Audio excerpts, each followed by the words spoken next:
Okay, now it is. So this meeting is, in my intention, is dedicated to make a planning for next month and 2025. Yeah, it's a very ambitious goal, and maybe if we cannot complete, we can adjourn to another meeting. However, we will try. I've prepared a document that I want to share with you. It's not very long, but is dense so just a moment. I will see if I can resume it. Plan for 2025. Not this one. Let me check. Okay, now to take it in the proper directory. Oh my God.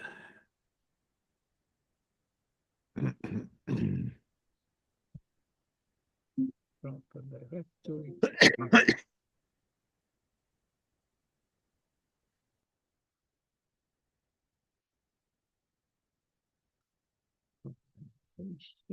Delivery version, here it is.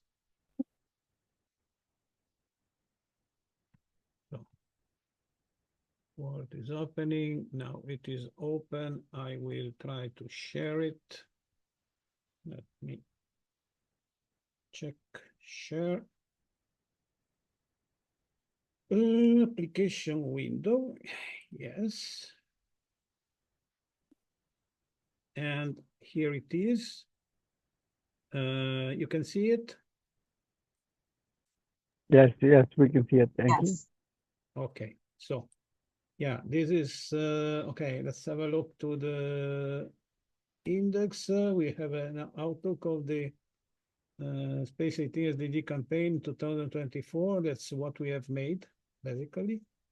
And our plan going forward, the consolidation of the Space18thSDG, the creation of a steering committee, urgent actions to be undertaken, and goals for 2025 and next events, proposed calendar. So I will go through the document. I will quickly read it. It is not such a long paper.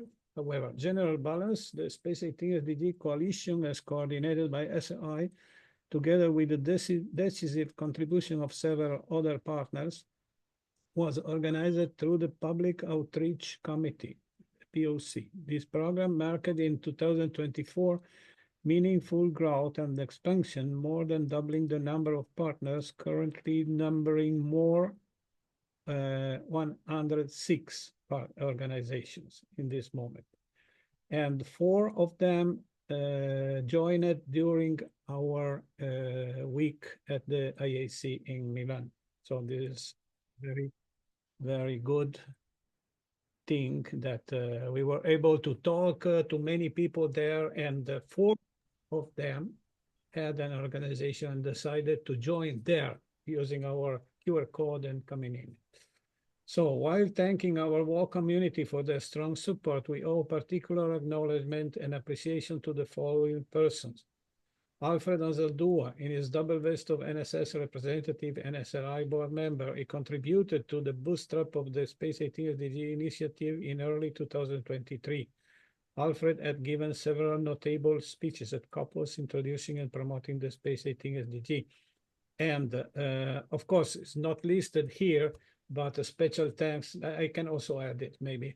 Special thanks goes to David Dunlop, our dear David Dunlop, that passed away a few years ago, who firstly introduced an 18thSDG in 2017. So just a little more than 1 year after the issuing of the 2030 UN agenda. Carlton Johnson of the NSS, he is now the CEO of NSS after Anita Gale unfortunately passed away. Throughout the very first phase of the campaign, Carton assisted in shaping our strategy, delivering the important introduction speech at COPOS in Vienna, which formally initiated the 18 SDG program. I mean, the current 18 SDG program. Gary Barnhard. You know when it started, Adriano. That was a creature of, David Dunlop, Mark Hopkins. And myself in 2014. And Mikhail. An interesting irony that it was a decade later that we held the meeting across the street. Okay, I just knew about 2017, the first speech by David. I provided when we were at the program, I looked it up and provided you the links in the email. I'll happy to send it to you again. Okay, so if Gary, if you will send me a few lines of this important historical thing, I will add it to our document. I think it's important. Okay, thank you very much. Then Gary Barnhard, NSS, Space Development Foundation, and SRI member also, as restlessly worked. No, Adriano, that word would be relentlessly. Sorry? Maybe both restlessly, but also, I think you meant relentlessly. I would think. But, hey, perhaps he has a sense of humor. It says restlessly, you mean relentlessly. Restlessly, restlessly. There is a reason for using this restless word, because really Gary didn't rest during the last 2 weeks. Yeah, I agree. That's good. He was working in the night also, not only. Correct, got it. But yes, so it's both. Congratulations to both of you. Just to kick off, it's you're the feat that you guys, that Adriano and Gary together, and Gary just nonstop, no sleep, 28 hours a day was unfathomable. Okay. I mean, hats off to you guys both. I will share this document with all of you, so anyone can put amendments, changes. Okay, go ahead. Sorry, I just hats off to both of you. Amazing. Okay, thank you very much. Worked to organize and present the campaign, and was essential to the successful purchase of our booth at IAC 2024. Frank White, Human Space Program, generously supported our initiative with several speeches in our virtual and in-person events. Robert Katz, World Innovative Network and SRI2, has made a significant contribution to the organization of all our events, also providing excellent chairmanship. Mikhail Baskov, IDER and SRI, and Amalie and Pat Dahlstrom, Space Base, have both contributed to the promotion of our campaign and chairmanship of event sessions. Hank Rogers, International Moon Base Alliance and SRI member, was of great help in providing locations at UN headquarters, where our so far 2 main in-person events have been held. Marie-Luise Heuser, chair of the SRI Space Philosophy Committee, Professor Heuser had tirelessly brought the 18 SDG to the attention of many notable academics and government representatives. So many of these actions we were not aware of, because the coordination was a bit not well ordered, but however we made what we were able to do, including India, Germany, and China, and taking part in the SRI delegation at COPOS in June. Amalie Sinclair, SRI, Lifeboat Foundation, Space for Progress, working on contacts with possible UN member states, contributing to concept development. Myself, SRI CEO and founder, chair of the coalition and the POC, he has developed the abstract and the expected outcomes of the Space 18 SDG development and maintenance of the websites, Space 18 SDG pages on the SRI main website, and the dedicated website, Space 18 SDG space. In addition to the above persons, who have been working or are currently working on our campaign for the past 2 years, we have received monetary contributions for the successful presentation of the Space 18 Coalition booth at IAC 2024 from the following organizations.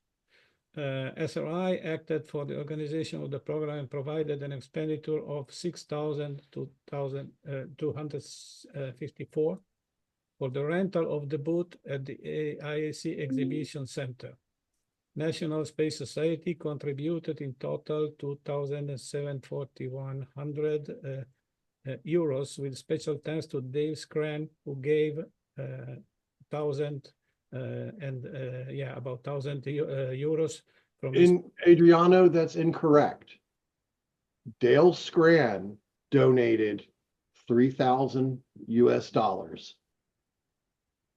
Yes, but that's not the National Space Society. That was Dale Scran. Okay. So okay. To be NSS,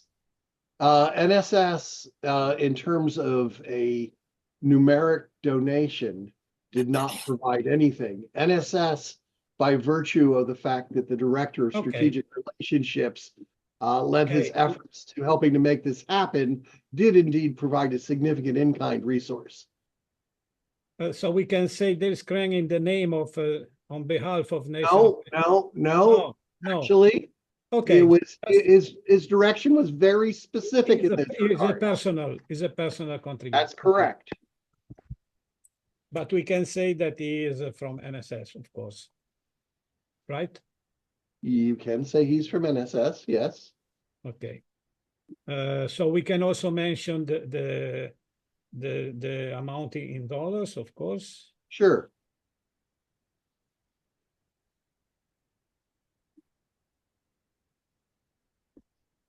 That corresponds to this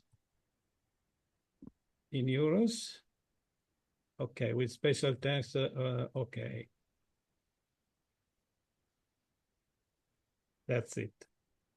And we need to actually finish the accounting because the number for the Space Development Foundation ends up netting higher than that, as does likely the number for the space.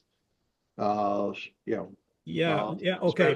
International. Worth to be noted that these are not definitive balance. It's the balance as it is now. And it can be still improved. And we owe it to the organization, Adriano, to actually record the real costs associated with things. Okay, because that represents an important planning data point. Yes. Okay.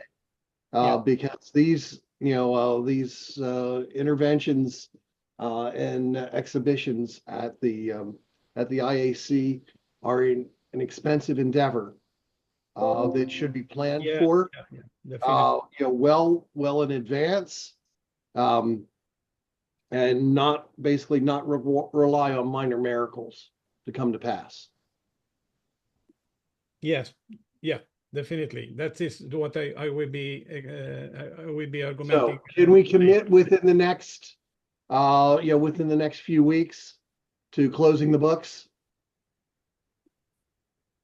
Yes, of course. We have to close the book in the next maximum 2 weeks, I think. Yeah, that would be great. I did send you a note that the latest tranche payment that you had sent is now showing as a pending deposit, and that I believe that means it'll clear tonight. In which case the transfer for the second invoice to AD AIDA will be initiated. Yeah. Yes. Okay. So I add here books are not completely closed today. They will in about 2 weeks. And one of the things that is also helpful, that is worked out, since the most valuable resource that we were able to bring to the table has been the volunteer labor associated with this. Going through and, what we've done in NSS before is created some form of, acknowledgement, nice certificate or something. But basically, we need to go through and recognize, what's, the folks that made it possible, and even things like the musicians that were there and the artists. And this was all, this is something, an exercise in bringing the community together and broadening it, that we need to nurture. Yeah, absolutely. Sure. As an experience, yes, it is a positive, a best practice, let me say. That must, yes, unfortunately, most of it was improvised. But yeah, we were playing jazz at our booth for. we are improvisers also, and okay. So going ahead, it is worth noting that Space Renaissance International and its two main national chapters in Italy and the USA have given 9,141 euros, about 53% of the total expenditure of 294 and 57 cents. A fair commitment for a small NGO that has not obtained large sponsors so far. In general terms, we have been able to participate at several conferences and events where our proposal has been well received and appreciated. We have produced various materials such as flyers, posters, articles, and press releases we may now consider, as demonstrated 1 week ago at IAC 2024, that the space community at large is aware of the Space18 SDG proposal. The possibility of getting the majority of the space advocacy NGOs and many new space commercial entities, as well as educational entities, to on board the 18 SDG coalition is contingent on our outreach and organizational capacities.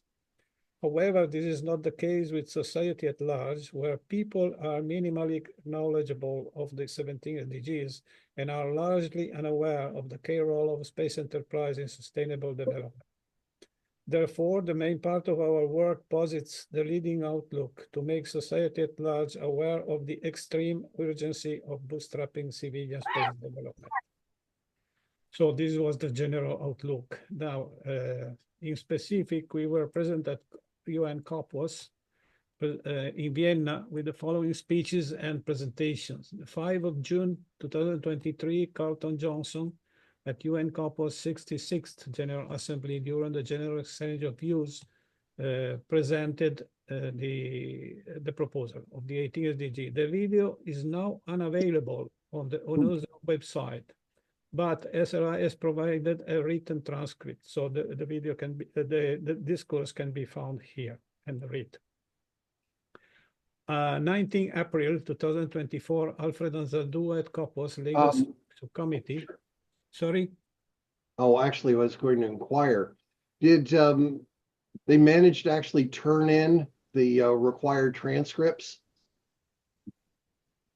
Because if they did, that becomes part of the UN record. It's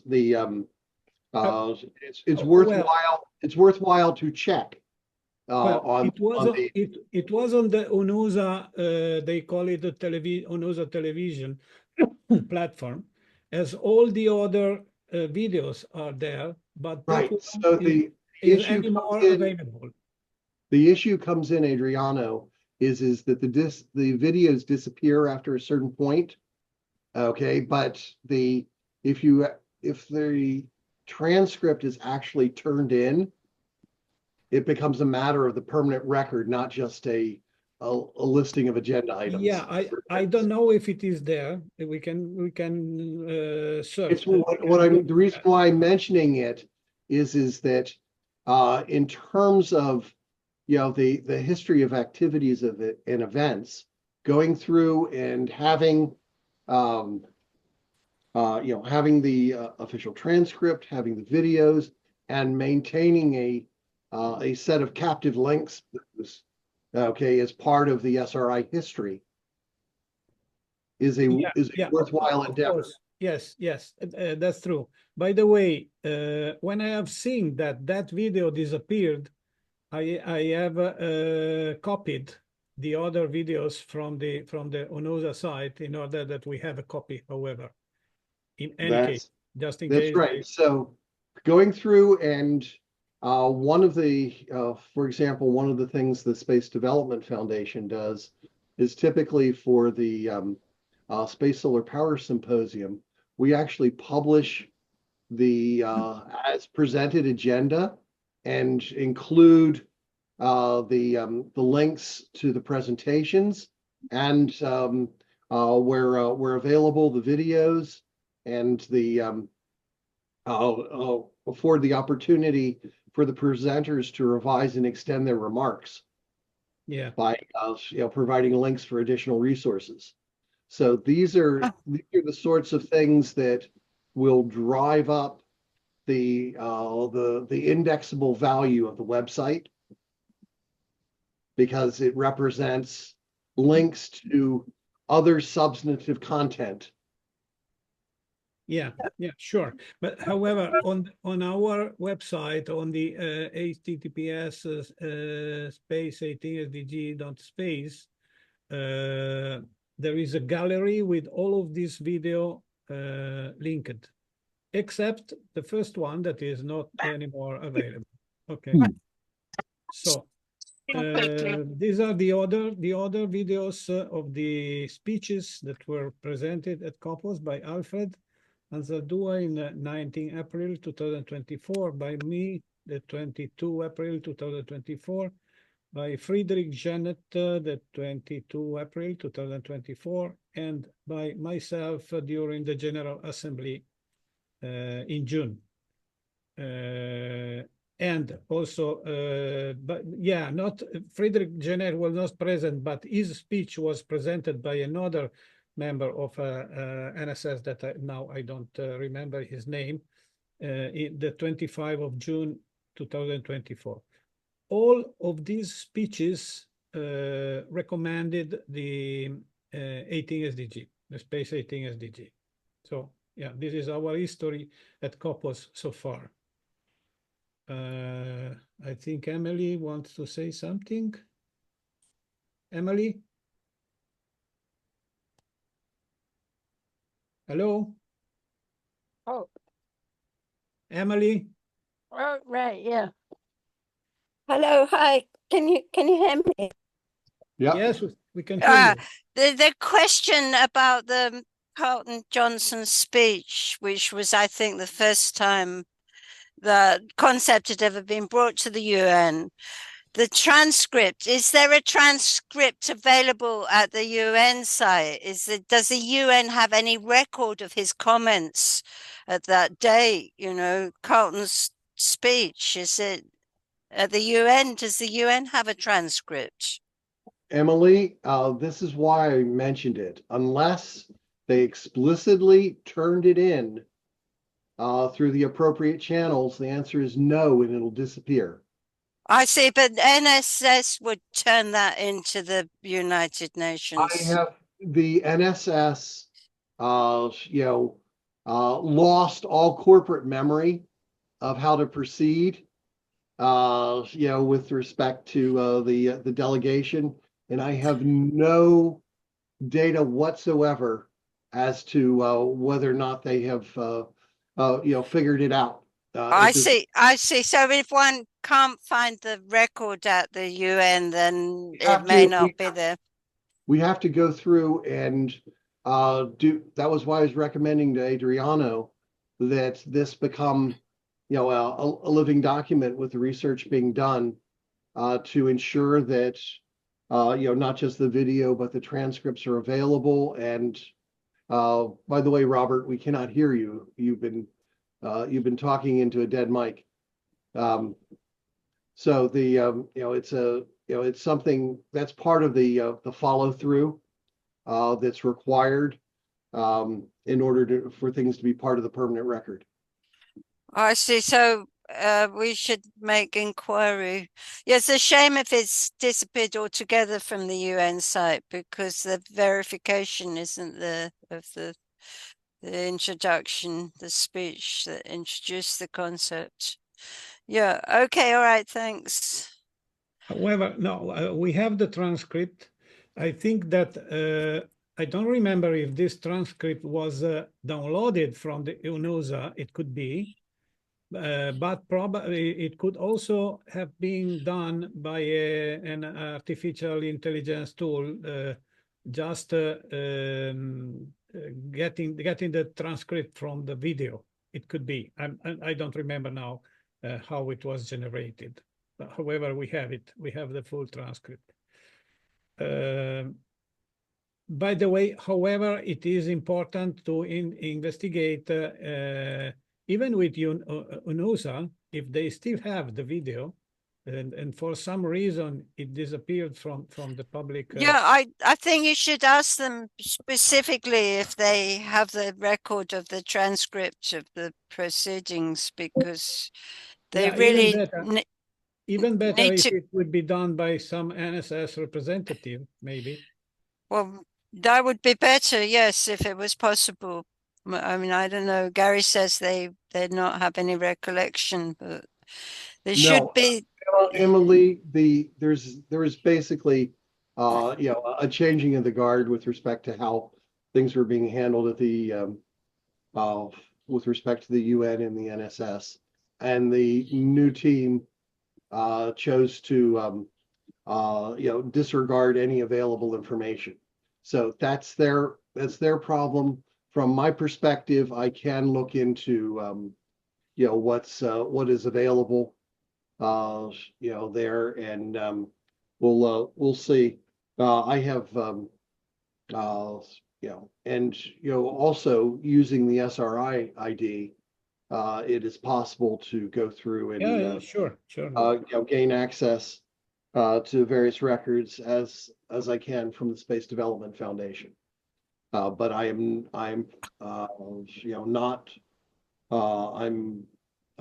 I no longer have the authority to access the NSS. Yeah, I mean, it seems like a small thing, but I think it's actually important to pursue this, because without the record, the legal record, the official record, the introduction, the speech that Carlton gave, it doesn't actually exist. It exists because we say it exists, but the UN has no record.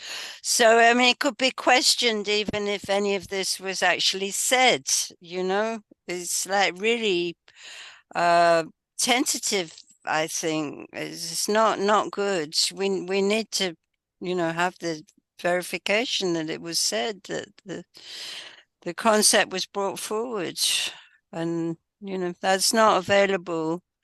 I think it is problematic. It's not good. Anyway, sorry. Yeah. We will investigate. We will see what if we can understand what happened. Then, okay, ISDC 2024. Space 18thSDG was discussed at NSS ISDC 2024 in Los Angeles with two speeches, Alfred Anzaldúa and my speech. New York Summit of the Future 2024. We had the two events, the 19th September and 18thSDG for the Future, and hybrid workshop at United Nations Plaza 7077. And the 20th September at the Jamaica Consulate General with a side event. Both the events were very well attended and followed, and very good representation for our proposal. Then in IAC 2024, I think everybody is remembering what happened. We were present with two papers talking about the 18thSDC. My paper was Space for All, Space for Peace, Space 18thSDG for the 2030 UN Agenda. That is visible on YouTube also. And Werner, Grandl, and myself as a co-author, Industrializing the Earth-Moon System, the Role of Space Mining and Material Processing for Human Civilization on Earth and in Space. And we had our booth, 20 square meter, in the exhibition center. And yeah, we have some pages where a gallery of pictures and videos are collected. We have made about 14 interviews and live speeches of 30 minutes each with several persons that some of them were expected to give an interview and some other were not expected. So they were simply important persons that we have met there and accepted to talk with us and then to be live streamed on YouTube. So okay, here you can see the pages where all of this is well linked and documented. Now, amazing. Our plan going forwards: consolidation of the Space18thSDG coalition. Our growing coalition needs to consolidate features of interchange and cooperation and to share some agreed goals and plans for the future. So 2025 plan 2025 provides an excellent opportunity, maybe the last one, to get the Space18thSDG added to the critical UN 2030 agenda. Why I said maybe the last? Because, yeah, after 2025, there will be only 4 years before 2030. Therefore, it will be very much possible that UN will be trashing the 2030 agenda and start to think about 2035 or later. Notwithstanding that, I think we should continue to first of all try to get the 18thSDG added to the agenda in 2025 during the UN 80th General Assembly in September next year. Second of all, we should continue to work for bootstrap civilian space development before 2030 that will not become obsolete under any circumstance. And it will certainly become even more urgent and necessary. And we can continue to do that under the flag of the Space18thSDG, as it is now well known, at least in the space community. While starting to expand our vision beyond 2030, we will sustain focus on the very urgent objectives before 2030, including at least a critical review of the UN Space 2030 agenda, proposing amendments to introduce civilian space development, space industrialization, and space settlement. The 68th COPWAS General Assembly review of the agenda will be the best opportunity to propose our amendments. That will happen in June, during the COPWAS General Assembly. And Arti Olamaini, the Director General of UNUSA, confirmed to me that during the General Assembly, there will be a discussion and a review of the Space 2030 agenda. That happened in New York in another side event that I was attending in New York. I have met Arti, and she confirmed that.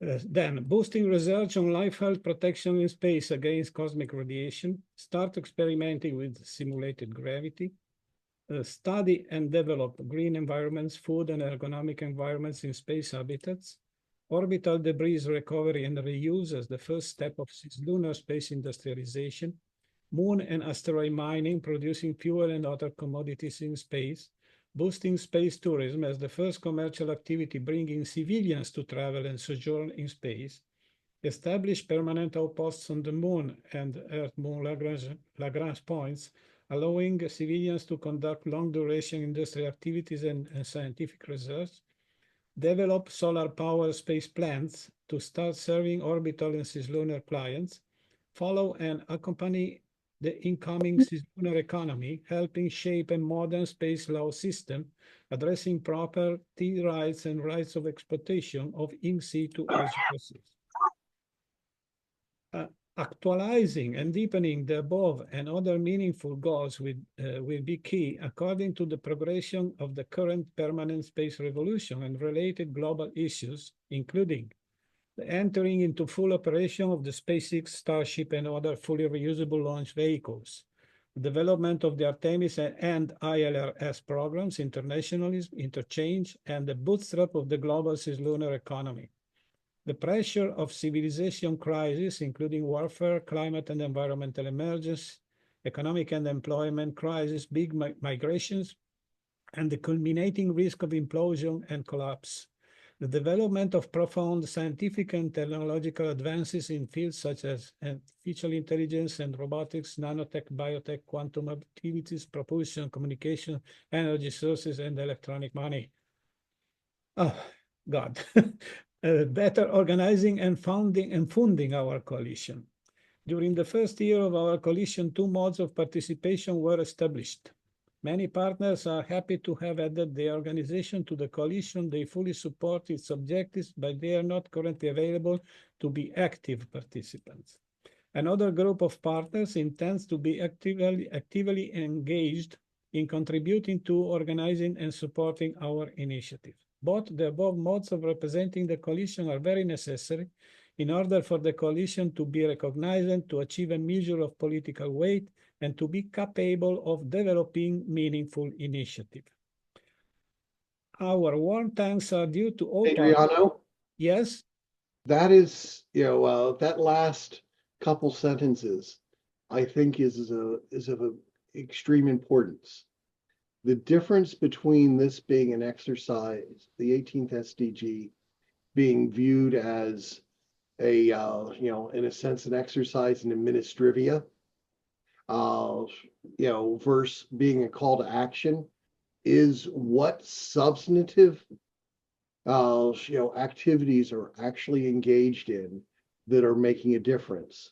If you wish to make an intervention at the United Nations, if you come forward and say, this is what we've actually done, these are who we have been able to engage, and this represents a meaningful path forward where NGOs can contribute to this process. That is, that is a intervention, based on, in a very real sense, challenging the United Nations to live up to what it is supposed to be, okay? Which is very different than going through and, engaging in, creative wordsmithing, okay? That's not to say that the words are not important. They absolutely are. But that actual actions that make a material difference in terms of framing the discussion, in terms of moving things forward, and demonstrating the role of NGOs in helping to make things happen. This is actualizing the value of NGOs to the United Nations. Over. And coalitions, yeah, and there's an expression we in English America, we have "show me, don't tell me," which is what Gary's saying. So great point, and that was well said in your document, Adriano.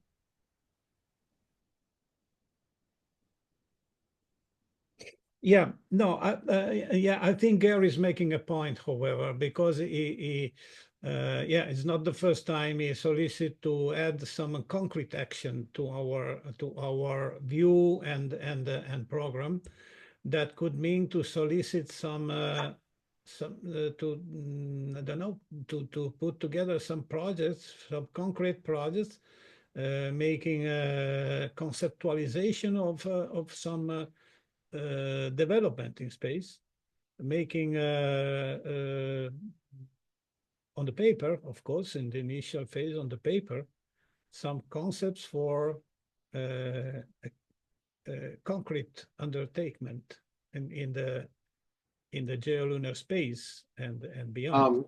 Adriano, a good example of what I'm talking about is in the second day in New York when we were at the Jamaican consulate. There were multiple other presentations beyond just ours, and including a number of marine scientists. And one of the things that they were struggling with was that there was an increasing awareness that of sea level rise. Okay, but there's an interesting question that sea level rise in short order affects very low lying surfaces first. Okay, most of which tend to be islands in the Pacific and whatnot. Okay, whereas there are other things that are going on, such as the fact that climate change may materially impact the ocean currents that would profoundly affect the weather patterns in Western Europe, in the UK, and other and the management of aquatic food stocks in the oceans. Okay, and one of the things that the scientists were talking about was they had an awful lot of data, but they didn't have a mechanism to frame it and make it personal to the different United Nations delegations and the different countries that were involved. How do you translate the raw data into a framework that can be more broadly understood and put into a context that can lead to substantive actions? That's where the process by which something is understood. It may, in some cases, it's visual. In some cases, it's numeric analysis. In other cases, it's a compelling narrative. All of these things do not necessarily require a large amount of money, but they do require some number of people to care about it and be willing to invest lend their efforts to better articulating the same and making it accessible to a broader community. Yeah, I think it's a good idea, and I can I want to mention at this purpose that in just a couple of weeks, maybe 1 week before the IAC 2024, we had the final event of a program called ETHOS, Expanding Humanity to Outer Space, managed by Ghanim Al-Otaibi. This is one of a member of the board of directors of SRI. And we prized one of 3 teams participating to a competition where we challenged the participating teams to show up a concept for a rotating habitat for 100 people in a Lagrange point. And beautiful works were presented, and we chose one. And that program engaged about 15 young researchers and students in this competition. Ghanim wants to go ahead and do the same thing and continuing the previous project during next year. And I think this is a very good initiative because it involves young people. That's what we also want to do, definitely. So we could maybe try to think about something like that in collaboration with Ghanim and the ETHOS program. And I am sure that if we ask all of our partners, 106 organizations, to share a call for participating to this kind of a project of this kind, we will have very much more participants, and we could organize a bigger competition, and with any of our topics we could propose. For instance, we could propose to elaborate projects for space orbital debris recovery and reuse. We could propose to elaborate projects for start mining the moon and the asteroids to produce fuel in space with this specific goal. We could propose a lot of topics for a competition, and I think that could be maybe resonate with your right. And there are many of the things that you've mentioned, that can be built on. Okay, that but most immediately they're coming up for what amounts to being IAC 2025 in Sydney. Yeah. And before that is this notion of a rolling architectural charrette to frame and define what constitutes sustainable settlement. And that is something which the Moon Village Association Architectural Working Group, which I co-chair, is signed up to support. The IAC Systems Engineering Committee and the Space Habitats Committee, or technically the IAF, is signed up, and I co-chair. Excuse me, both. Yeah, so there's an example of something that we could engage the SRI membership on, that could be for which there could be a meaningful contribution. Great. So okay, so let's add something in our plan for this kind of projects. That let me take a note by now. Outside the document, then I will act. And of course, you will be, Gary, you will be very welcome to describe this part of the plan. So adding projects in form of competition means see ethos problem, connect Gary and Ganim, I say, just to have a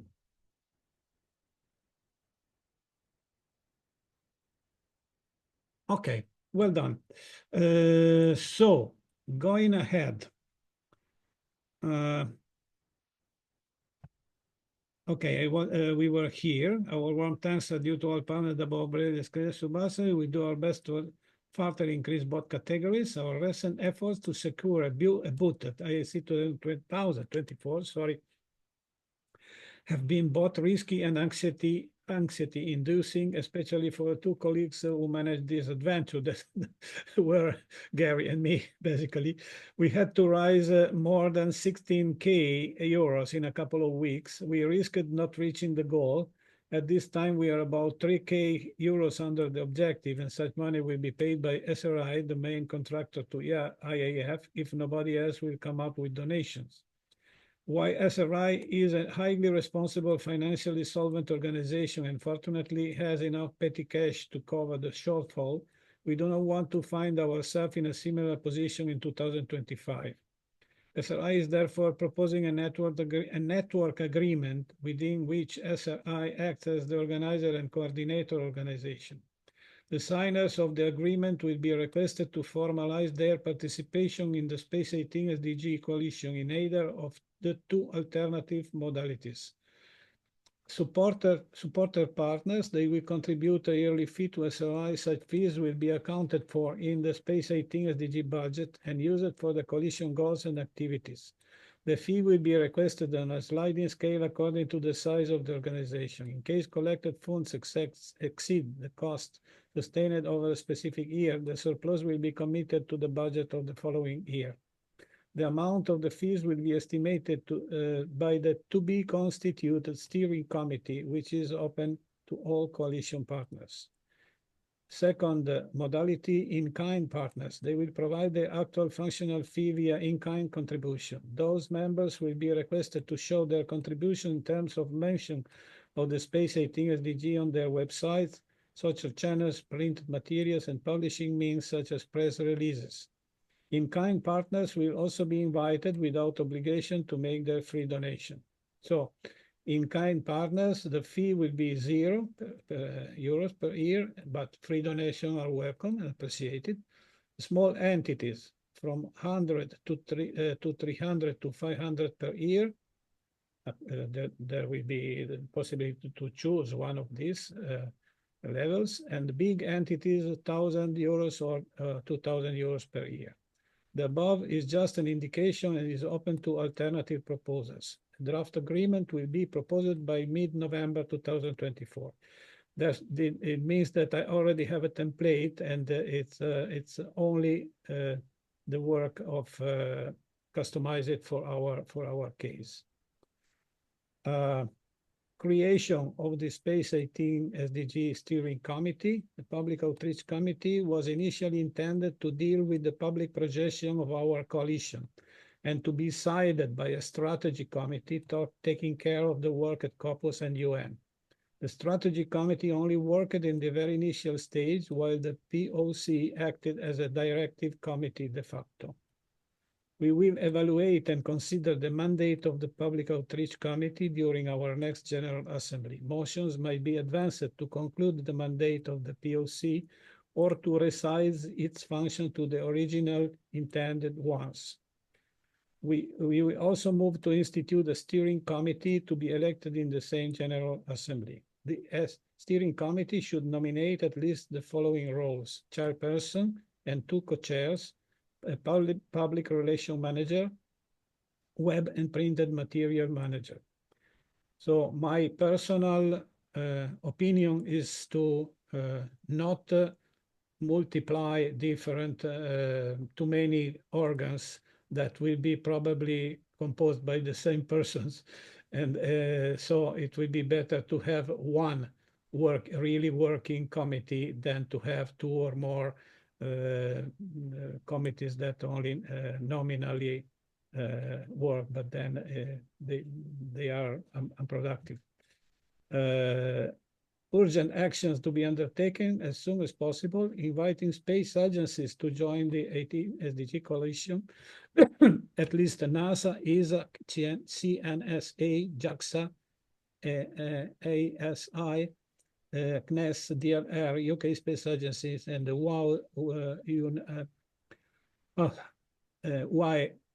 UAE Space Agency, investigating access for NGO memberships in both Artemis and ILRS, convene the Space 18 SDG Coalition General Assembly. Goals for 2025. I think this could be the most resonating initiative to propose to Artemis and ILRS that whoever will land first on the moon will plant a UN flag on the lunar ground on behalf of the whole of humanity. After that, of course, they can also plant their own flag, US or China or whatever. But it would be very important if we'll first plant a UN flag on the moon.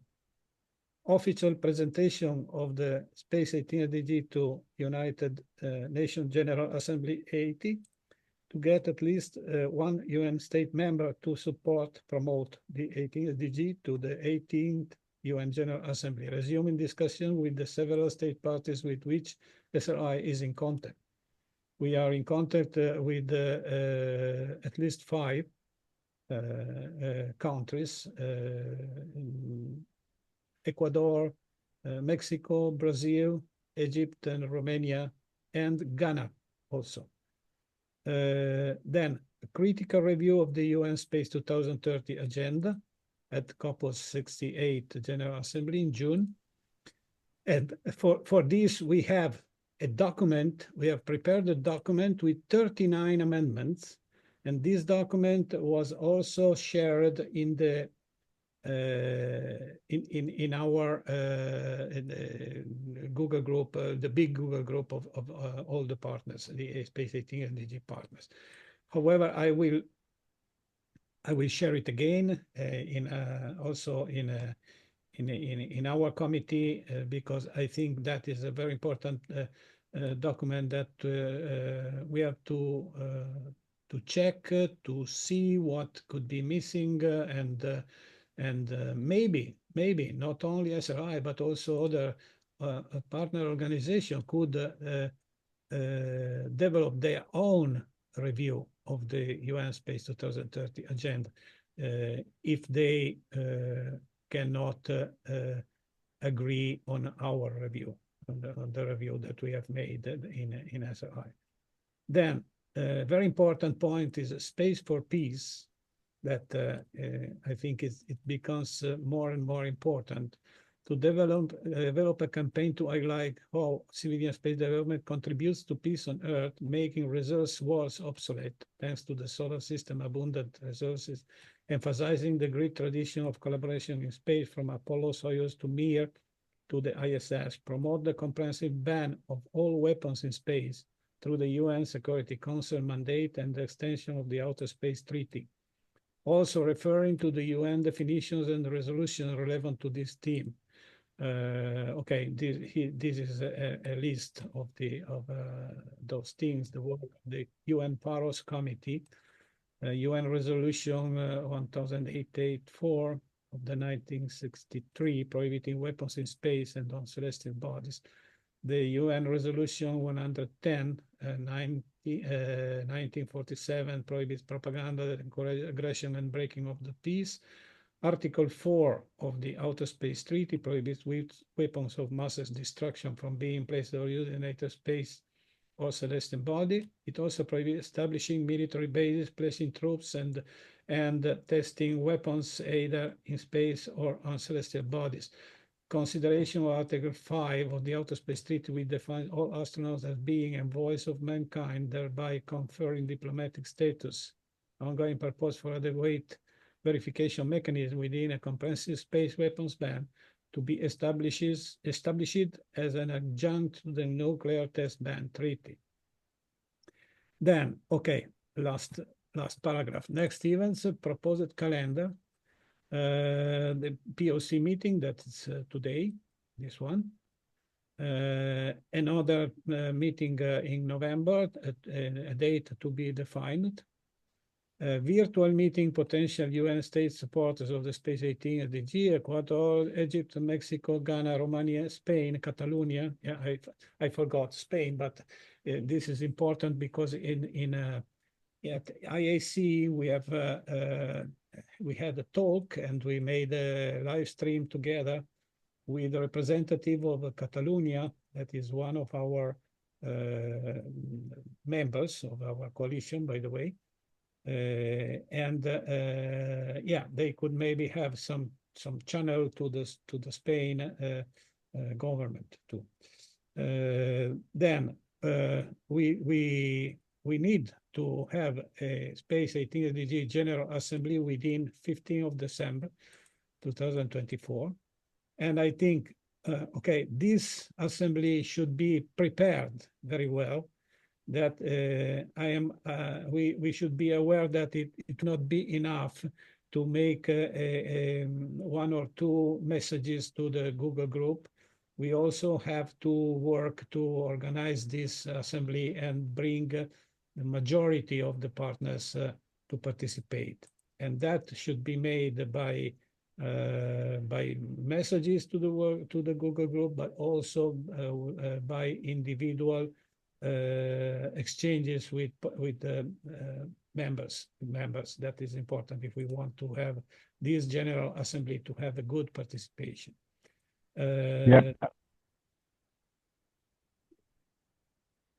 Sorry, somebody was speaking. Oh, just agreeing. Absolutely, we need that, and I don't. Maybe that's not even enough time to get all that participation, but before the end of the year would be meaningful. But I agree. We need maximum participation.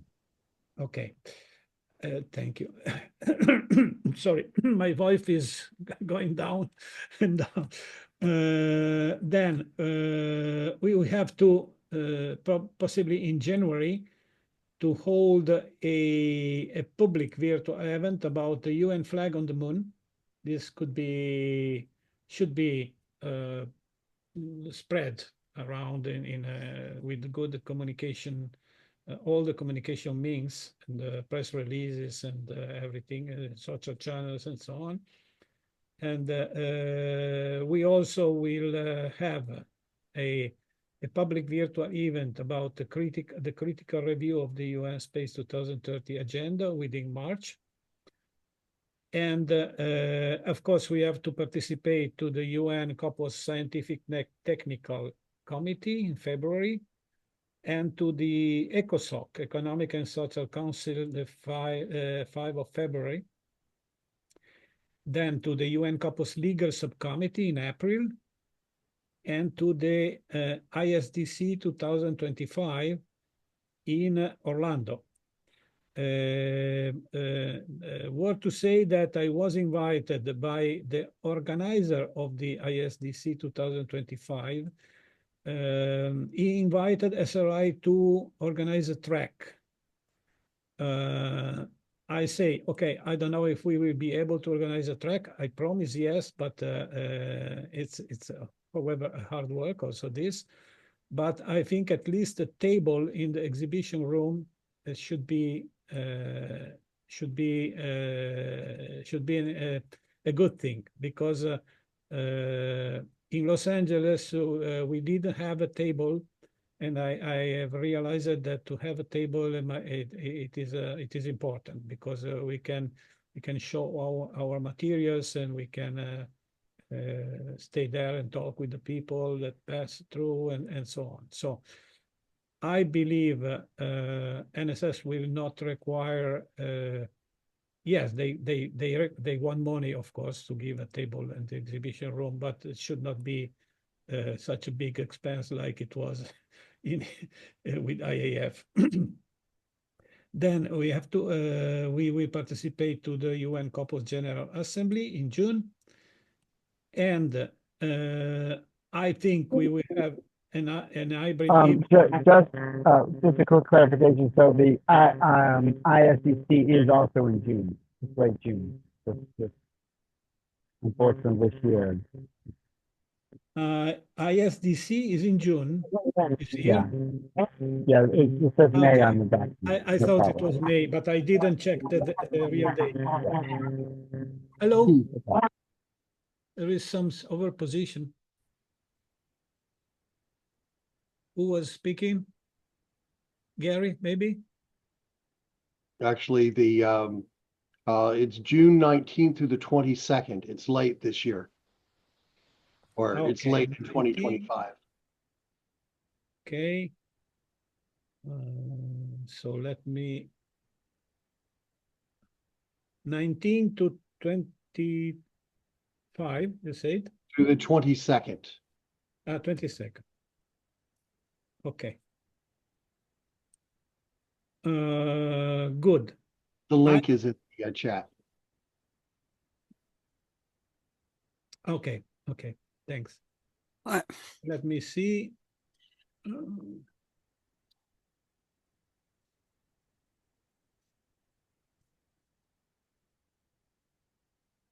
Copy link.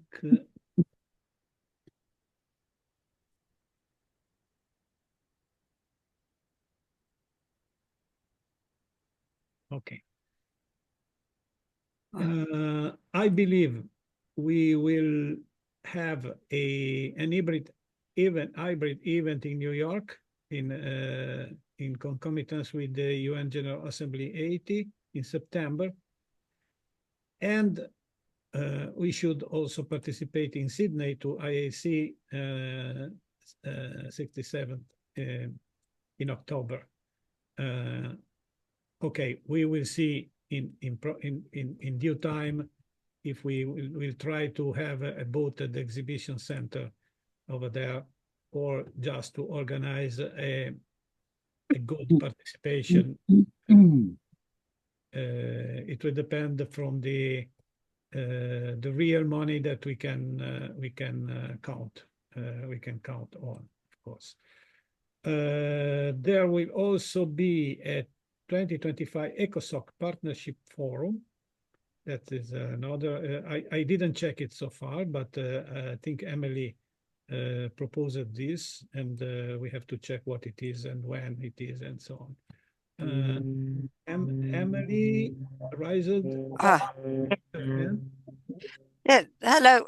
Right. So look, if you can just back up the list a bit, these UN programs, I'm quite concerned that the documents, the concepts that we're developing there, specifically for the UN, that they're, that they've compiled, they're related in various ways, and they're kind of sort of looked at within a kind of unique portfolio.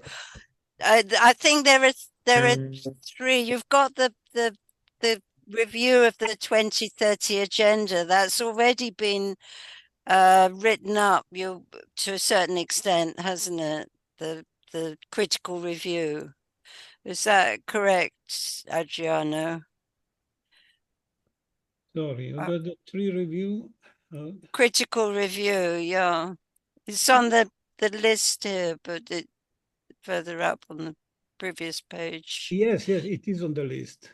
It is. All right. Yeah, this list here, this is what I'm looking at. Where is the list of the UN programs next year? The goals for 2025. On the next page. Yeah, those are the goals, but the list of the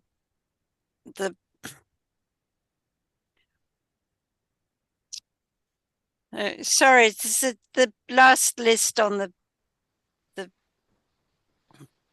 it was it was also included here in the well, they're all the concepts, but okay, so there's a number of UN programs in 25 you've got listed at the end of the page. Can you go to the list of the UN programs? Yes.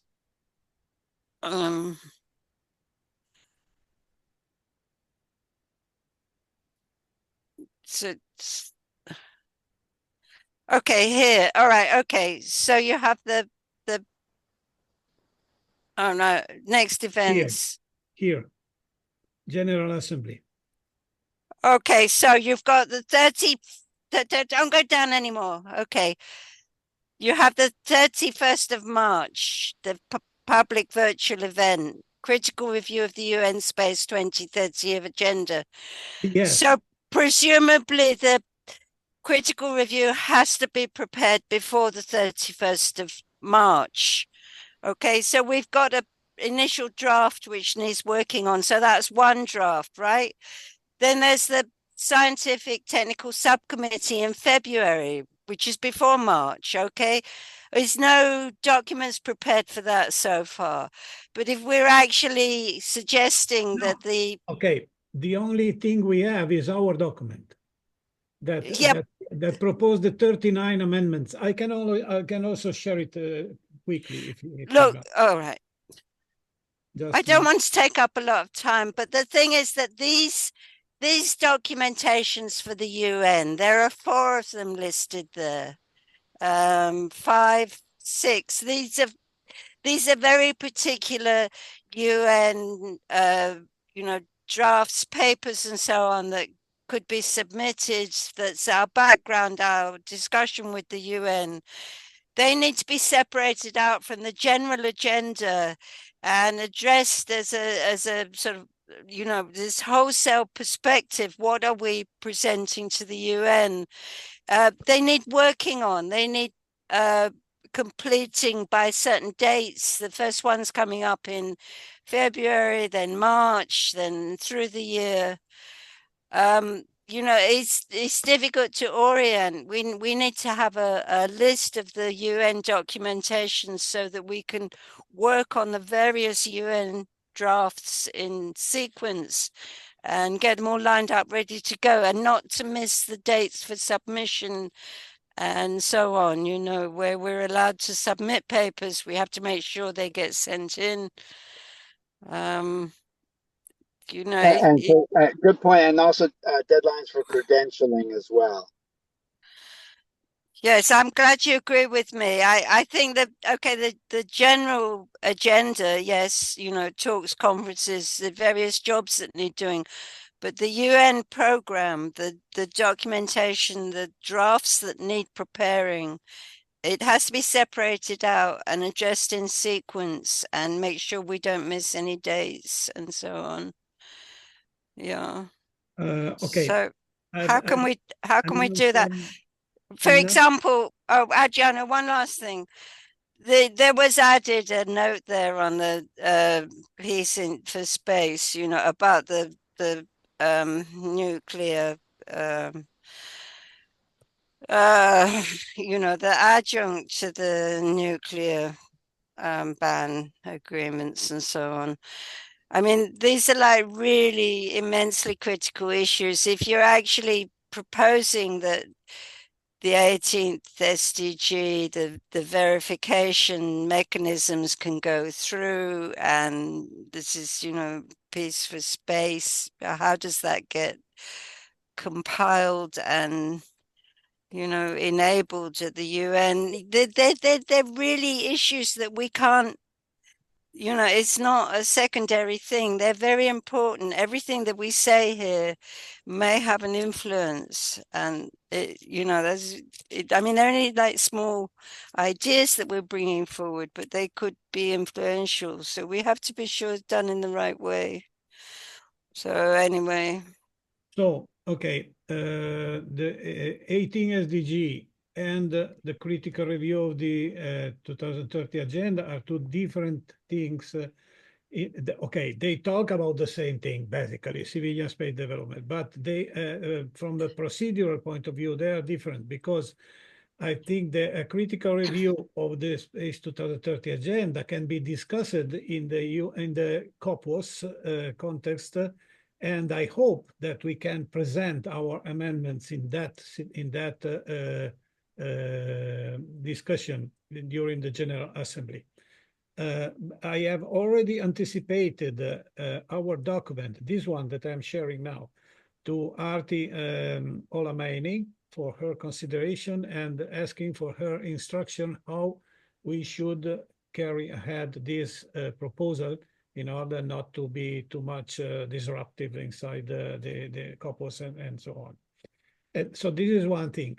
The 18 SDG proposal can only be presented by a member state to the UN General Assembly. So let me say our main action now, having already presented to COPUOS 6 or several times during presentation and speeches, now is to try to get at least one state member to adopt our proposal and carry it on to the UN General Assembly. So this, I think these are two, connected actions, but different actions. Okay, so Adriano, so within the critical review, you haven't actually mentioned the 18th SDG, or have you? Yes, it is mentioned. Yes. Right. So they're not, you saying that they're separate, but these concepts do link up within the various. Yes, they are linked up. Yeah. That's what I'm trying to pay attention to, that they're linked in the right ways and, you know, the appropriate forums.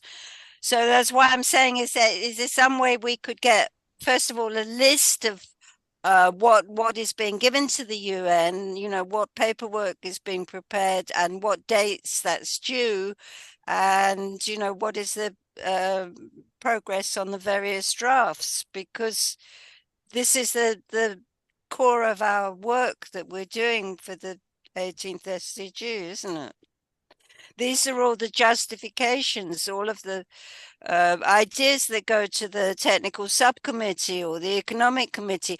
All of these various justifications feed back into the 18th SDG. Is that correct?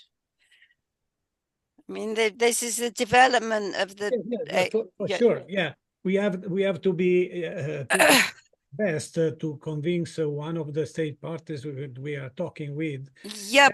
To be aware that it will take a long time to any government to discuss and take a possible decision about endorsing these proposals. Yeah, so that's right. But they will read our drafts. They'll be reading our drafts, the various submissions that we've made. Whoever is the state party that sponsors this thing will be reading all of these submissions that go to the UN in 2025. Which is why I'm saying is that if you can separate this out so that we can work on it in a cohesive way together and make sure that, it gets submitted. Because it just seems as though it's kind of gets sort of, dissipate within the sort of ongoing agenda. Whereas it's, it's a really sort of self-contained issue somehow. All right, sorry, I haven't meant to... No. Look, the 18 SDG, I found it is in our proposal to add the 5th overarching objective. So I think, everyone who have read the Space 2030 agenda, and I have to confess, I have not read it until maybe 3 or 4 months ago. So but I've made an attentive read and review of that in order to understand what are the really missing points, and after reading it, the really missing point is simply space settlement. So there is no mention about space settlement in the Space 2030 agenda. That's the point. So the amendments, the 39 amendments we are proposing, and then the main of them is the 5th overarching objective, is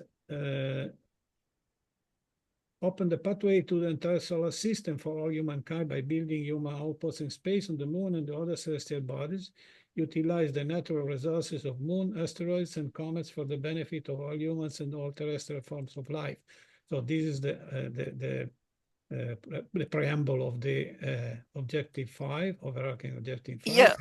And then all the points, the sub-points, develop some of our concepts. Yeah. And the last one, sorry, Amalie, I'm going to reply to you. The last one is add an 18 SDG focused on civilian space development to the UN 2030 agenda. Achieve this key milestone during UN General Assembly 80 in 2025. Determine that the placement of an 18 SDG will ensure the progressive and durable status of outer space development for the indefinite future. The Space 18 SDG to provide a clearinghouse included in the Committee for Peaceful Use of Outer Space, harmonizing the values and concurring interests of all stakeholders, governments, space agencies, private companies, non-governmental organizations, spacefaring, and not yet spacefaring countries. All right. Yeah, it's not. Yeah, I don't want to bore all of us reading all the amendments. However, all of our amendments are intended to correct what is missing. That is. I'm not saying that it's not. There was not comprehensive. What we have now is excellent. It's wonderful, Adriano. What I'm saying is that there are 5-6 forums coming up in 2025. If you want them to seriously, the state party to take up the 18th SDG, we need to make sure that all of those presentations are kind of cohesive, they relate to each other, that the argument is watertight, and so on. And we need to work on this consistently right the way through from now to, through 2025. It's a large task.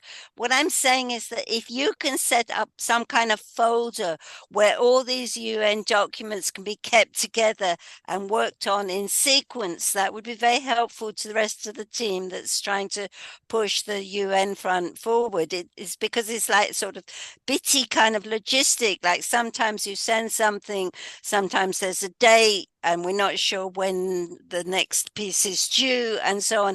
It's very bitty. It's kind of sort of scattered. Can you kind of put it together in one folder with the dates, the items due, and so on? Maybe there is something we're still missing, and it is this. We only have, when we propose the 18 SDG, the only thing we have is the very first writing, the abstract that is present in on the SRI website. I'm going to check it, to take it out now. Let me. Okay. And I don't know if you are seeing it, or maybe I shared the application and not the window. Could it be? Probably. Okay, I will share again. Here it is this. Okay. So the only thing okay, of course, this is not bad. I mean, is a comprehensive description of what is the aim and the concept of the 18 SDG and the expected outcomes, and executive summary, bullet points, sustainability, resolving conflicts, and everything. But maybe even this same text, if we think is still suitable for our goals, should be also transformed in a PDF text that we can send again to the state parties that we are talking with, and we can use it as a reference. So we can have basically two documents in our hands to go ahead. One is the abstract and expected outcomes and of the 18 SDG, and the other one is the critical review of the Space 2030 agenda. I think maybe with these two documents in our hands, we can go ahead to all the, I mean, preparing presentations where needed and so on, to all of the 6 forums that you were talking, Amalie. So it's not such a big work to make the abstract PDF document instead of always sending to the link. Well, why don't you start by making a list, and let's figure out how to handle this, because I think, we need some kind of sort of stable basis to, there's the UN program. How does it get generated? I just feel that it is kind of bitty, and we need a more consolidated approach, really. But I'm not sure how that could be set up. I mean, you do have a UN committee, don't we? We have a UN committee. It does exist. Listen, by the way, we already made this kind of work, because the documentation we sent to the Brazilian government, you remember, with Renato Frota. Yes. We already put together a number of documents that can be maybe usefully retrieved to build our package, let me say, our proposal kit or something like that. What do you think? There's some material in there, but it depends who you're sending it to. I mean, I don't know how many we have, who the UN committee, how many are active on the UN committee and can do this work. But I know that Marie-Luise would However, I be will take an action willing. item. And Collect. I take an action item to collect the materials. yeah, if you can collect the various materials and put them in one folder, and the program for 2025, that would be helpful. Various materials. It's the UN committee. They need to pay attention to this and make sure it all gets put together properly. Proposal package, let me say, to be used in all forums and discussions with potential state partners. Okay. So. Well, the thing was when we did the work in Brazil, it was specially tailored to the Brazilian political, the dynamic in Brazil. Okay. Never mind. We will make the proper changes if were needed, and to all right. Well, but so to make a kind of neutral materials, that can be used everywhere. Well, so who's handling this? Because the UN materials, are they being handled by the Public Outreach Committee or the Board of Directors or who, or the UN Committee? It's not clear who's working on this and where, and how we can keep updated and keep track of it, Yeah, okay, but let me say these are how can I say, technicalities that can be adjusted when we present our things to some specific interlocutor. But I think no. We've got six programs coming up for the UN in 2025. You want to actually push the 18th SDG forward to the General Assembly in 2025. So we need to have a consolidated basis to work on.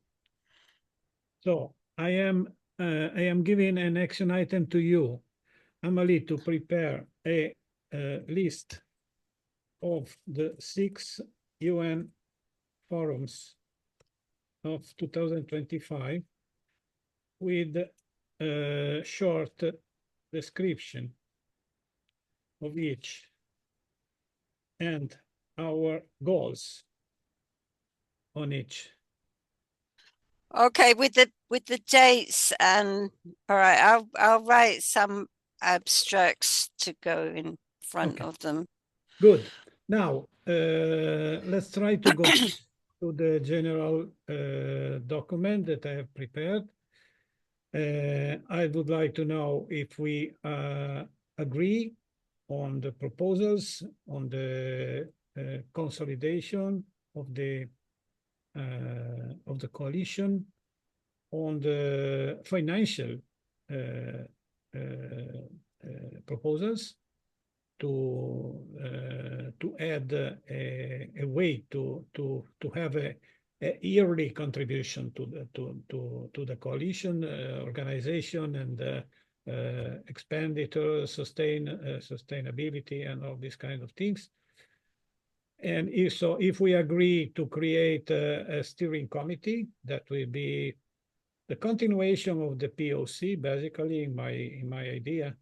That will be the directive organ of the coalition. It doesn't mean that the coalition should become an organization. This is not my intention. I think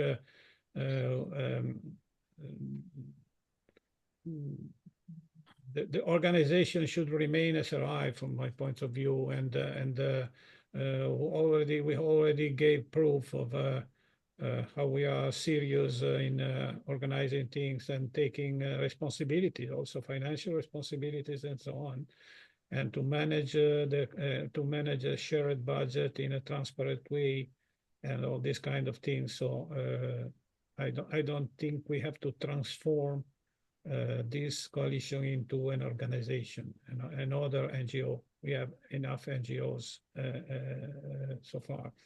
But however, if we want to keep on taking initiatives, we have to secure our budget, definitely. Otherwise, so let me tell you honestly and sincerely, I'm 75.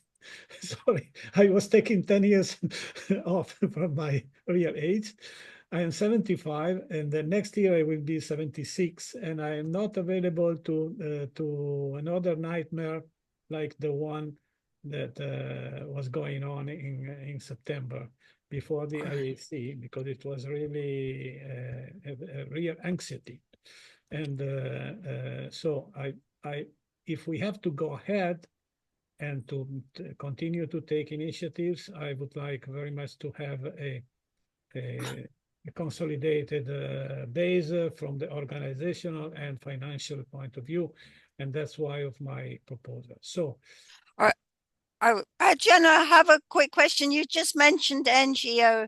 You don't want to create another NGO. There was an idea to create the NGO in America. Is that still something you're thinking about, or have you decided against it? No. SRI US. No. Don't make a confusion. The creation of Space Renaissance USA is a separate thing that doesn't. Oh, all right. Sorry, I wasn't sure what you meant. Yeah. Okay. All right. So just to let it know to the friends that don't know the history, Space Renaissance USA was tried to be constituted since several years by different persons. The first one was Walt Putnam in 2014. The second one was Manuel Perez Manny, that unfortunately passed away a couple of years ago. And he made, I think, the biggest effort so far to do that. And he incorporated Space Renaissance USA as a 501c4 because he wanted to make lobby to the US Congress. But then this incorporation was not completed because it would never filed the tax, proper tax documents and so on. So the Space Renaissance USA is still in the limbo, and we are now trying to incorporate it in this time, this months, and Amalie is leading this effort. But this is another thing.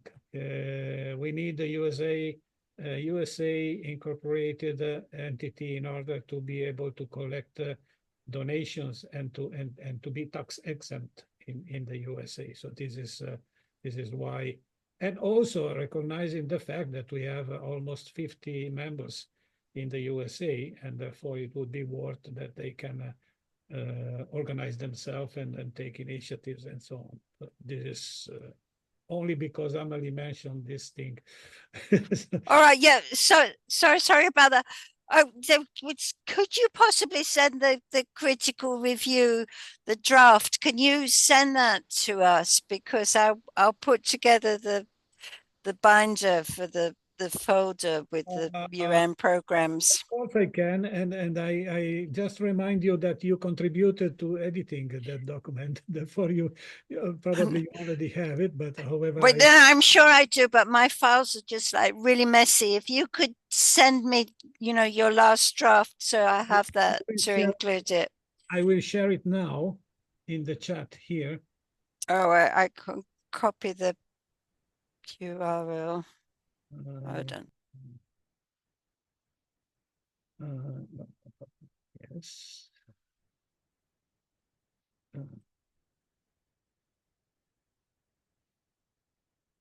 Here it is.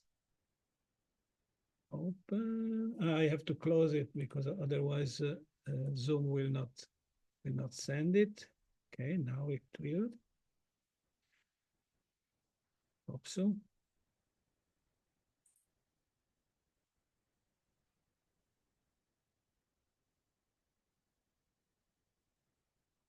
Okay, it's gone. Well, anybody has comment? Mikhail want to talk, please. Yeah, Adriano, can you hear me well? Yes. So Yes, yeah, yes, yes. okay, good. I think the document is good, and the membership proposal is reasonable. My comment is that in this document we have many events and goals mentioned in different sections of this document. Section 2.11, 2.3, 2.4. We talk about goals for 2025, events in 2025. I think for the benefit of the cause, since you mentioned yourself that in 2025 we got to have this adopted SDG 18, or it will be too late. I think that should be we should separate nice to haves from absolute musts, and maybe there should be a critical path to success list. What steps, actions, events are absolutely critical and essential for us to reach that final goal of having SDG 18 included into the UN agenda. And since a lot of different events and steps are mentioned in this document now, this can dissipate our energy instead of concentrating on the absolute musts for the year. Maybe whatever is mentioned for 25 are absolute musts, but I don't think so. And I think we should concentrate our energy. And I think that's in essence somewhat similar to what Amalie discussed with you before. What I think there should be a critical path identified. I think that the answer is easy because in order the 18 SDG not to be accepted by the UN, but to be presented to the UN General Assembly, we need a UN state member. So what we should have first to do is to retake discussion with the possible UN state partners. And yeah, a question that I wanted to make to you, to have your advice to this committee, I mean, is, would it be better to call the 6 persons that we are talking with that are not ministers? They are only persons that have contact with the contacts with the government. Should we convene all of these persons together in a Zoom call? Would it be useful to go ahead? Or should we talk one-to-one with all of them? This is a doubt that I have, and I was not able to reply so far. Who are these people? Are they do they represent different governments, different branches of different governments? Are they similar weight kind of type of people? Oh, well, okay. The guy in Ecuador is an NSS member, and his name is Robert Allion or Ailon, something like that. And he has very good will to help and to contact the government in Ecuador and so on. So I think this could be maybe the first one to restart talking with. By the way, he's also a member of this committee, of the POC committee, and he was invited to this meeting today, but he declined, so probably he didn't have time to participate. He had other priorities. However, I think the first one we have to restart talking is Robert. The other one is maybe Dr. Claire Nelson. That was she was our facilitator, let's say, at the Jamaica consulate in the 20th of September. Yep. And as I understood, she has a connection to the Ghana government. And so this could be the second person to talk with. Then we have to restart with Brazil. Renato Frota is our connection to the Brazil government and to a ministry of the government, the Lula government.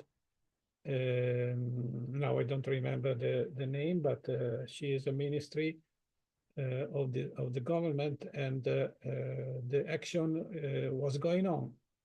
So probably there was some development that we still don't know, but we have to retake the work. Then the other person is the chair of the director of the Egyptian Space Agency, is Dr. Safti, now I don't remember exactly the name, but whoever, he was chairing the General Assembly of COPUS in June. And yeah, we had a small talk, and he is very friendly with us and with our proposals, so maybe we can talk with him. We could also talk with Dumitru Prunariu. He is very active at COPUS too, and he is the proposer, the organizer of a committee in COPUS, that is the ATLAC committee, that is discussing the activities on the moon in view of the cislunar economy. The last time I've talked with him, he said that he was very busy with the ATLAC thing, and he didn't want to put other meat on the barbecue, let me say. But maybe now it could be available. It could be available. So these are more or less the. No, we also have a contact with Spain, about the Catalonian new space. Yes, Gary. Now I just was making the list, and with the possibility with the UK Space Agency, with the British Interplanetary Society, that is discussing to join our coalition, because we had good talks in Milan, and probably they will do that, and also maybe talk with the UK Space Agency. So this is the thing. Sorry, last thing. Still replying to Mikhail. I think the second very important thing is to try to have space agencies on board. So my two priorities are talking with the states members and talk with the space agencies. Gary. Adriano, what about Amalie and Eric Dahlstrom? They have an intersection with the New Zealand government because of their activities. Yes. And the idea that you can get a friendly country that is not that is not the United States to go off and take the initiative on something is certainly a useful path in those regards. I would strongly recommend that we reach out to both to NASA and the European Space Agency and other space agencies with a clear agenda that nonprofit organizations can contribute to articulating the framework and be useful with respect to this process. Because one of the key things that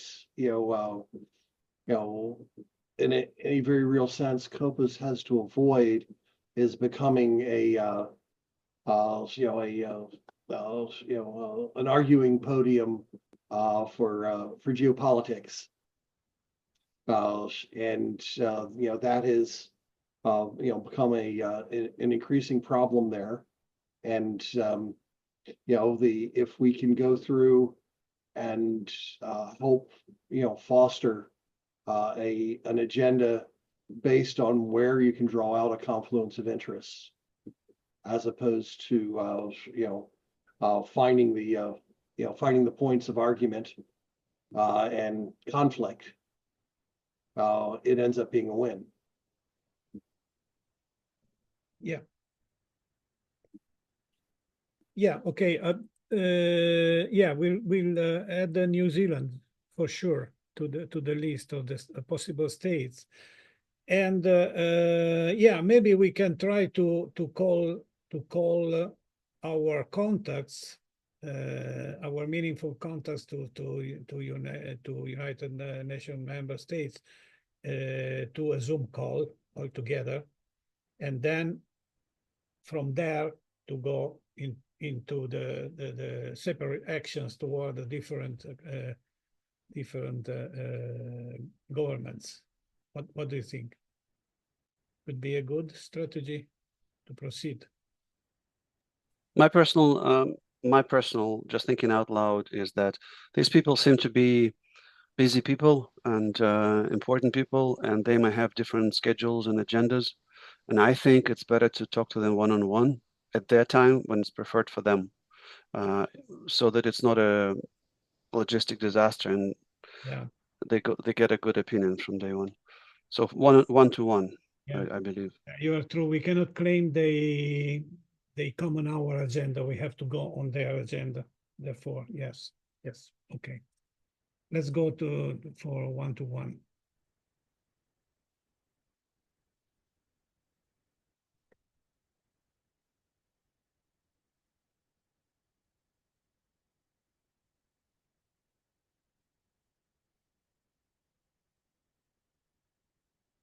Okay.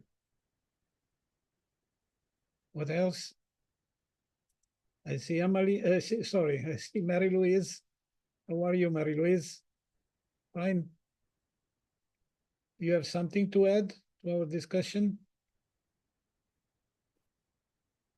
No, I heard your statements and the paper, and I think it's fine, and we can go ahead. And I'm also of the opinion that we should speak to the representatives of the states solely and not all together, because they have different interests and different outlooks, and so it's more diplomatic to speak with them yes, in a separate way. Yeah, definitely. By the way, I saw in one of your emails that you mentioned your talks with China and India, likely. So, well, about China, I think, as it is written in one of my goals, we should try to ask both ILRS and Artemis the possibility to join both the coalitions, but I wouldn't, as in the same way we don't ask USA to support 18thSDG. I think we neither can ask China to support the 18thSDG, because if one of these two countries will join, immediately the other part will reject. So it's sad, but it is so. But however, we should, try to talk with China in all possible ways, in the academic world or in any other possibility. Maybe also asking, the CNSA to support the coalition, our coalition. That is different from China to endorse the proposal and so on. So for sure, if you have contacts, please use those contacts to to reach the Space Agency of China and see what can be done, and ISRO, of course, in India as well. Yeah, I met the Chinese representatives in the booth, in the Chinese booth, or in the booth of China, and this guy knew me from my speech in Wuhan. I had a talk in 2022, and he had heard this, heard my talk, and I think the next step is now, he gave me his address, and he gave me also the address of his chief, and I think the next step is now that I send him some informations about our goals and about our initiative, because it was really special that I had the impression that China has a strategic plan to go ahead with its space program in the context of the UN. You know, it's a UN program, and also in the main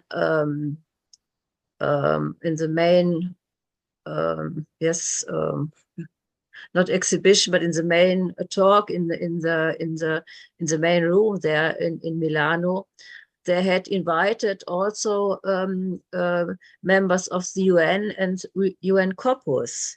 Not only there, it was not only a presentation of the Chinese space program, but it was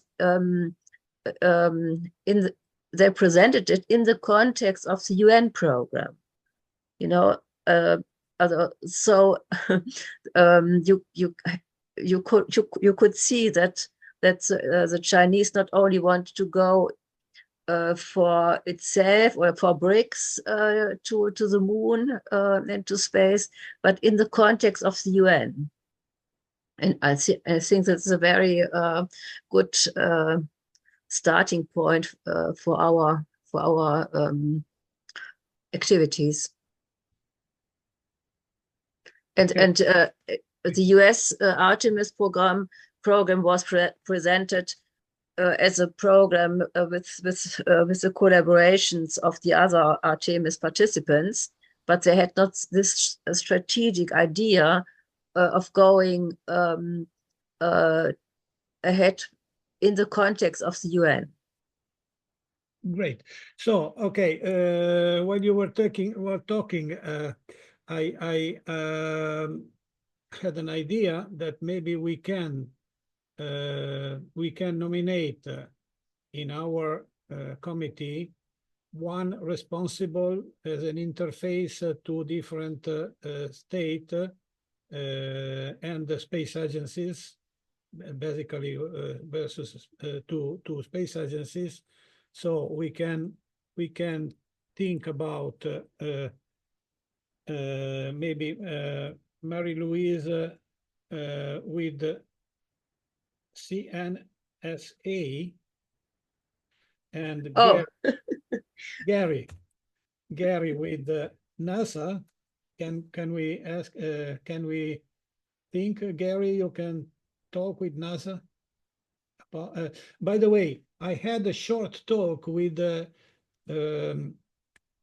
representative of NASA at the IAF General Assembly in Milan, and I anticipated to him. I gave him our flyer, and I anticipated to him that we will soon contact NASA proposing to join the coalition for the 18 SDG.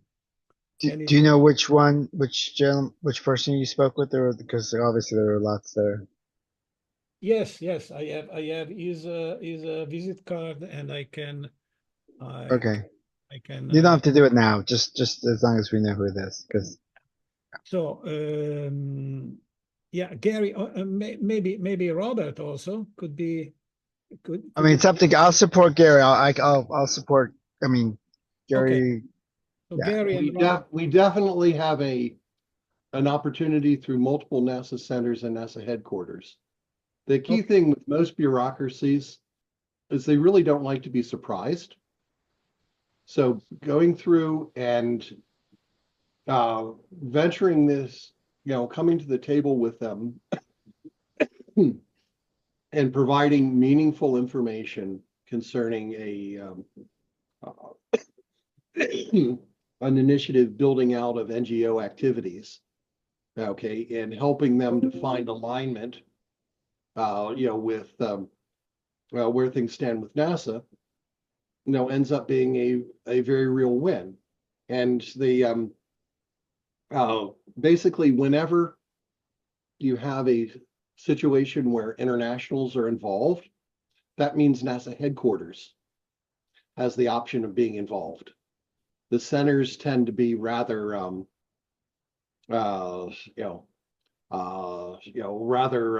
inwardly focused.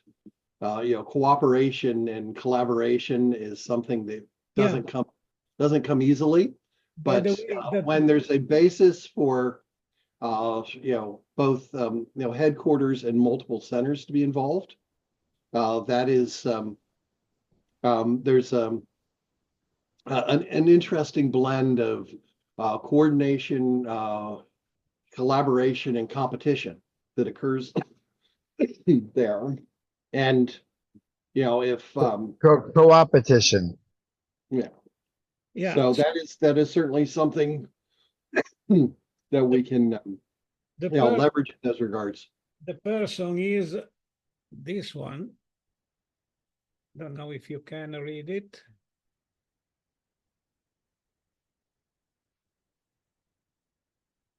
Okay, and I think he is exactly an international Office of International and Interagency Relations. yeah, So probably is the right person. And the name is Dr. Anthony E. Tsogranis. So probably drop that a picture of that into the chat, Adriano. yes, yes. Okay. I will take a screenshot. Just a moment.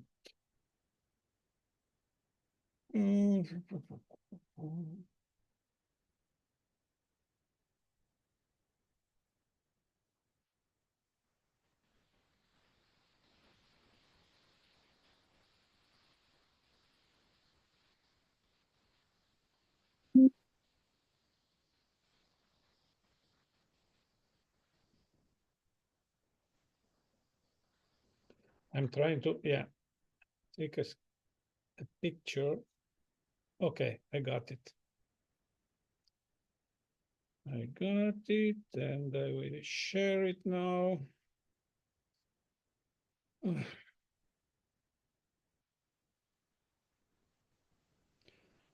Share it via email. Let's see if my telephone recognizes the POC. No, it doesn't.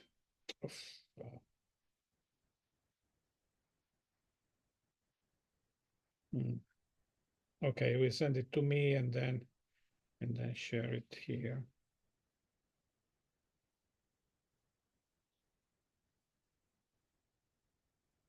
Okay, it will come sooner or later.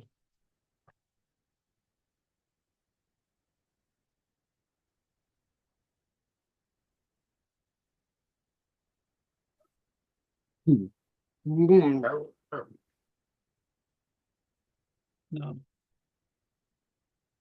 Let's see.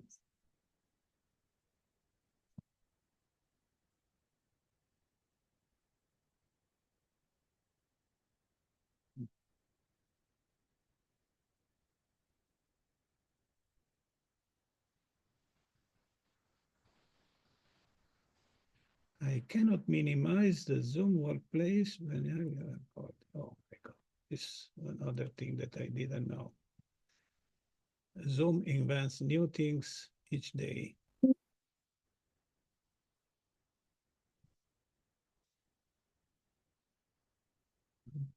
Let me just go after my emails. I have too many windows open.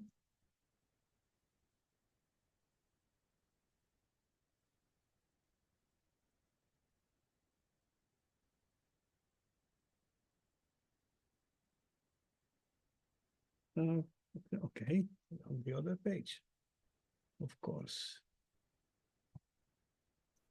Hmm.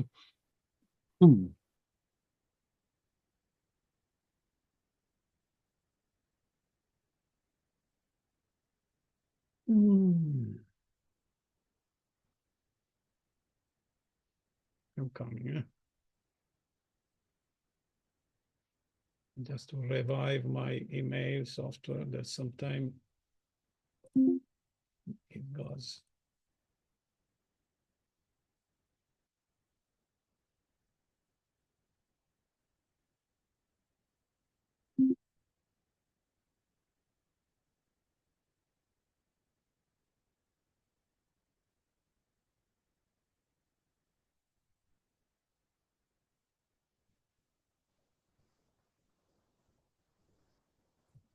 Save file.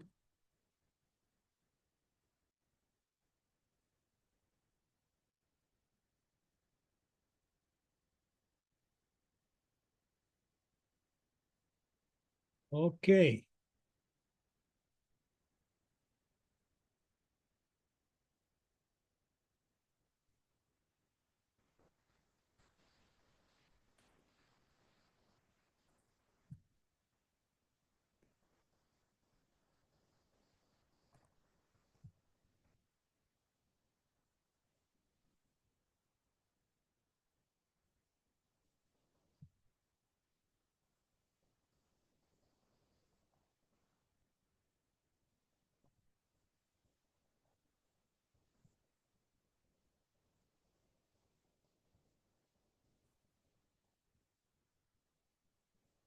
Okay, it is in the chat, the visit card of that guy.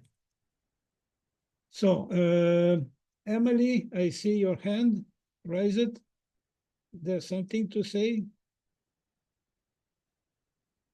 Amalie?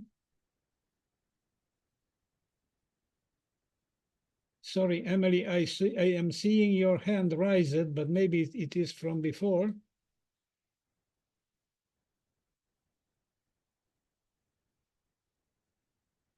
Maybe Amalie is not listening now.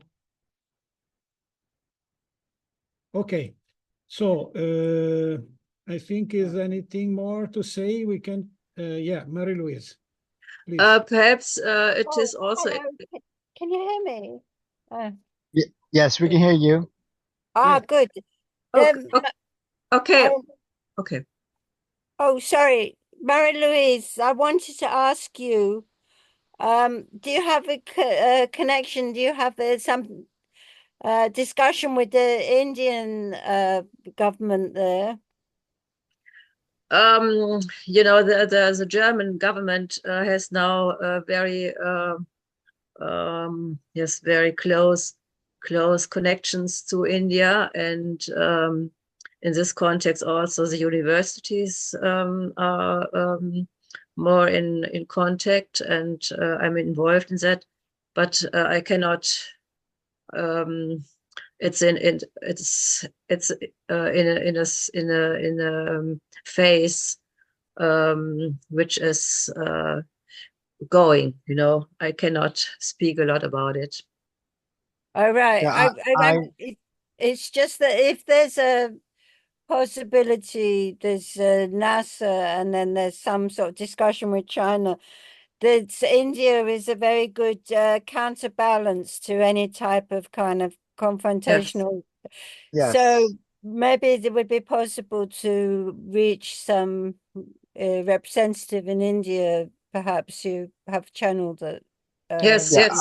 yes. I can do it. Yes. And I can help too. I have just lots of contacts with it. The NASA administrator was just was over recently to to India. So India is a strong partner. We have even had quite a number of Space Force and quite a number of NASA delegations. So I can help as well with India. Just let me Okay. know. All right, because there seem to be kind of sort of two pathways here. There's sort of a very non-aligned small country with, you know, a very like New Zealand or Ghana or something. And then there's a very high road, you know, there's sort of NASA, you know, China and space agencies, some kind of sort of coordinated something there that is sort of actually moving the national policy forward. So there seem to be sort of a couple of pathways, but that's very good. Yeah. Thank you, Marie. Thanks. Great. Thank you, Robert. So I want to say another thing, because perhaps it is also interesting that the historical issue of the Renaissance artists and philosophy and history was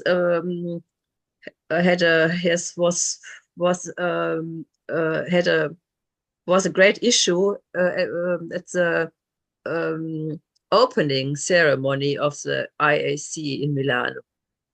This was for the first time, I think, that art and the humanities was in such a focus. A lot of people say this, that this was the first time that the IAC had a focus on humanities, art, and history, and they made a connection to in this talk to Leonardo da Vinci, but the main thesis was that the Renaissance, in the Renaissance, the sky was not only observed by astronomers, but that the cultural movement went into space. They want to reach space. They want not only to observe space, but they want to reach space.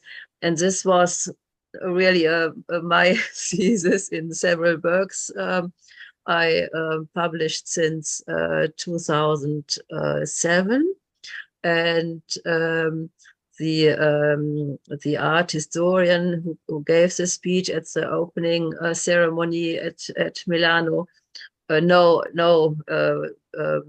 this work, these publications, and so I think we had a little influence on this new step of the ISC. good. Yes. We are 2 hours and 15 minutes and yes, 13 minutes now. I have another meeting at 9 in 1.5 hour more or less. Tomorrow, my first action will be to consolidate our abstract and expected outcomes in a PDF, so it can be immediately available.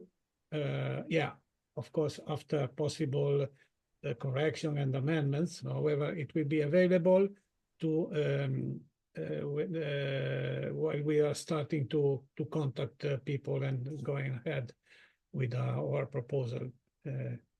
Adriano, a brief intervention. Some form of collection point for pictures that were taken, at the IAC in the booth and other things. Yes, yes. I think would be a helpful thing to do. Show it to And you. if anybody took some pictures of the fashion show at the gala, I'm in trouble. Okay, I have it must be 30 pictures of the dancer, okay, and one person and one of the models in the dress. So I'm in serious trouble. Yeah, okay. However, I have a lot of photos. I can send some. Yeah, can you set up a shared box for that, Adriano, or do you need me to do something? also refer to this page where all our videos that our Okay, stream okay. videos- Adriano, you don't want to get it mixed up with all the, have some structure to it, okay? And, these are, these are videos presented, these are pictures of the booth, these are pictures of, other, other known events and activities. Yes, however, there is a gallery page also collecting all of our pictures and videos from the beginning, and the two pages are in the chat now. So this is what we have so far. Other pictures will be added if coming.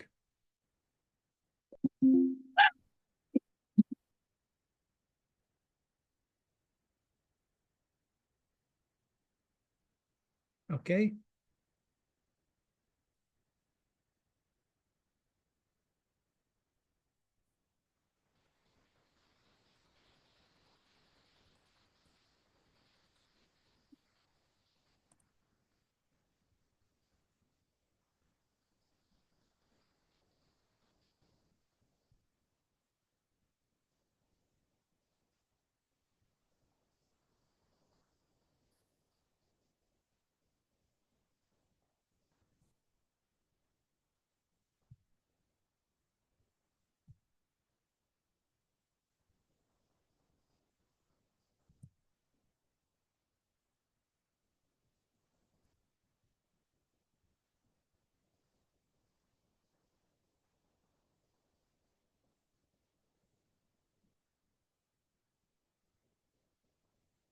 I know that many pictures were taken at the booth, so for sure these are not all existing pictures, but is what I have. And this is the general gallery. Okay, so the challenge comes in, Adriano, is set this up so that you don't have to go through and code an HTML page. Okay, that someone can just post their pictures, to a to a mailbox or a Google Drive box. To a Google Drive, yeah, why not? Yeah. Yes, we can do that. Okay. So action item. If that's a problem, I can provide a link. Create a Google shared drive for pictures from IAC 2024. Okay, so I will create I can create it even now if we like. Yeah, why don't you do that? Okay, let's do that. Just a moment. Google Drive.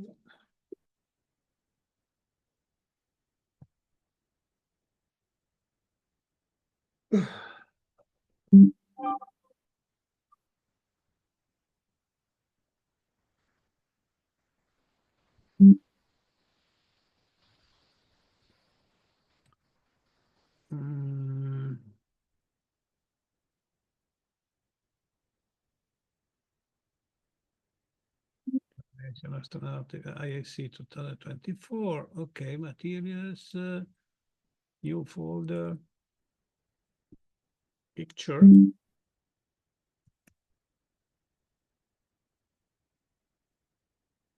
Okay, picture. Now, share.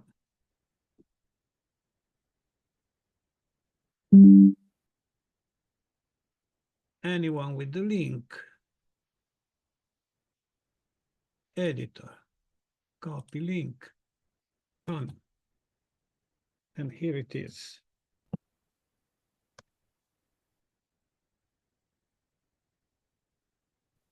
In the chat.